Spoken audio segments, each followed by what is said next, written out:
Assalamualaikum warahmatullahi wabarakatuh. Halo, jumpa lagi bersama saya Muhammad Fadli.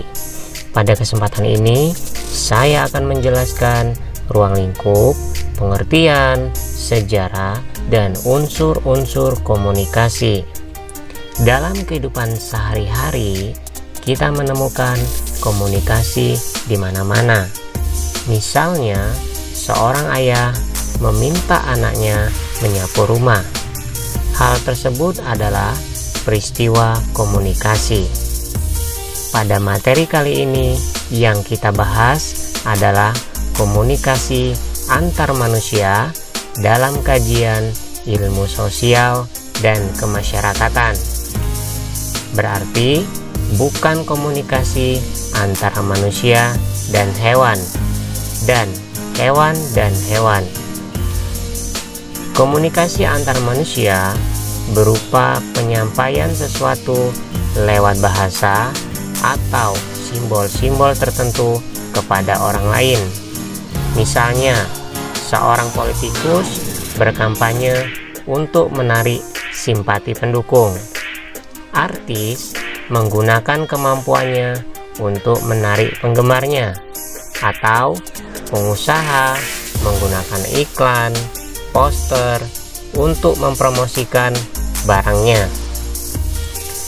Contoh-contoh yang disebut adalah peristiwa komunikasi yang manusia adalah pelaku utamanya, baik secara langsung maupun tidak langsung, yang menggunakan media. Seorang mahasiswa misalnya sedang duduk sendirian sambil membaca buku dan mendengarkan radio dalam kamar, akan menimbulkan pertanyaan bagi kita semua, apakah peristiwa tersebut digolongkan komunikasi antar manusia? Jawabannya tentu saja. Mengapa? Karena mahasiswa tersebut mengikuti pesan-pesan yang dibuat oleh manusia melalui buku dan radio. Berikutnya, pengertian komunikasi. Banyak sekali sebenarnya yang memberikan definisi komunikasi dari berbagai disiplin ilmu, misalnya linguistik, psikologi, politik, dan antropologi. Pengertian komunikasi bisa saja sangat sederhana dan bisa saja sangat kompleks. Untuk itu, tergantung perspektif dari masing-masing ahli ya. Nah, dari segi linguistik, komunikasi adalah pengiriman dan penerimaan pesan antara dua orang atau lebih sehingga pesan yang dimaksud dapat dipahami. Sementara itu, dari kalangan psikolog mengatakan komunikasi berupa hubungan sebab akibat dengan individu. Sedangkan pada kalangan antropologi dan sosiologi melihat komunikasi antara masyarakat dan budaya. Kemudian dari segi politik dapat dimaknai pengaruhnya dalam pemerintahan. Istilah komunikasi sebenarnya berasal dari bahasa Latin communis, yang artinya membuat kebersamaan atau membangun bersama antara dua orang atau lebih. Menurut Harold de Lasswell, komunikasi dapat dilihat dari siapa yang menyampaikan, apa yang disampaikan, melalui saluran apa, dan kepada siapa, dan apa pengaruhnya.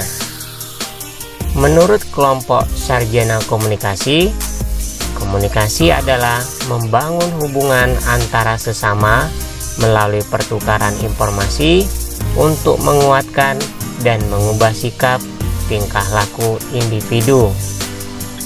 Berikutnya saya jelaskan sejarah komunikasi.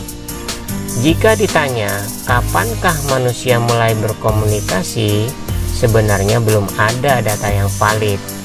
Namun, diperkirakan manusia mulai berkomunikasi secara lisan terlebih dahulu barulah disusul secara tulisan. Hal tersebut dipaparkan oleh Everett M. Rogers. Pada masa lalu, daerah aliran sungai dipilih sebagai tempat pemukiman untuk memudahkan berkomunikasi dengan dunia luar, karena mereka dapat menggunakan rakit, sampan, atau perahu. Di Romawi, pemukulan gong, dan di Cina, pembakaran api yang mengepulkan asap ditandai sebagai perang. Kecakapan manusia berkomunikasi lisan diperkirakan sudah mulai 50 juta tahun yang lalu, barulah disusul oleh tulisan. Bukti-bukti kecakapan ini sebenarnya dapat ditemukan pada tanah liat yang bertulis di Sumeria dan Mesopotamia sekitar 4000 tahun sebelum Masehi. Kemudian juga surat kabar pertama kali terbit berkala di Italia pada tahun 1562. Kemudian disusul majalah pertama di Jerman pada tahun 1594 dan pendirian mesin cetak surat yang pertama kali di Amerika Utara pada tahun 1639. Baik, sampai di situ mudah-mudahan bisa dipahami. Kemudian saya lanjutkan, sebenarnya komunikasi ini telah memperpendek jarak kita, menghemat biaya kita, bahkan dapat menembus ruang dan waktu. Dengan menekan satu tombol saja, maka informasi menggunakan satelit dapat menghubungkan setiap manusia di seluruh dunia. Jadi, kesimpulan hari ini dan yang akan datang, manusia akan terus dan haus menciptakan teknologi yang akan berpengaruh kepada seluruh bidang, baik itu sosial, ekonomi, budaya, dan sebagainya. Baik, selanjutnya saya akan menjelaskan prinsip komunikasi. Ada 4 prinsip komunikasi. Yang pertama, komunikasi hanya dapat dilakukan bila terdapat pertukaran pengalaman antara pihak yang terlibat. Kemudian yang kedua, semakin banyak informasi yang diterima akan semakin baik. Sebaliknya, semakin sedikit informasi yang diterima, maka proses komunikasi belumlah dikatakan baik. Yang keempat, setiap manusia memiliki karakter yang berbeda dalam menerima atau menyampaikan sesuatu. Baik, berikutnya unsur-unsur komunikasi. Ada 5 unsur-unsur komunikasi. Yang pertama, sumber. Maksudnya, sebuah peristiwa komunikasi akan melibatkan sumber sebagai pembuat atau pengirim informasi, baik itu dia individu maupun kelompok atau golongan. Yang kedua, ada pesan atau sesuatu yang disampaikan pengirim atau sumber tadi kepada penerima. Yang ketiga, ada media. Media adalah alat yang digunakan untuk menyampaikan informasi tersebut, misalnya koran, televisi, radio, internet, dan sebagainya. Yang keempat, adanya penerima. Jadi, pihak yang menjadi sasaran pesan yang dikirim oleh sumber tadi, baik itu individu atau kelompok. Dan yang terakhir, kelima, adalah pengaruh. Pengaruh adalah dampak yang ditimbulkan oleh penerima sebelum dan sesudah dia menerima pesan tersebut. Informasi yang diterima pengaruhnya bisa berupa pengetahuan, sikap, perilaku, dan seterusnya. Baik, ini saja yang dapat saya sampaikan.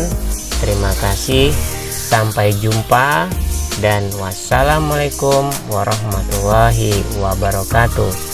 Tetap semangat, tetap sehat.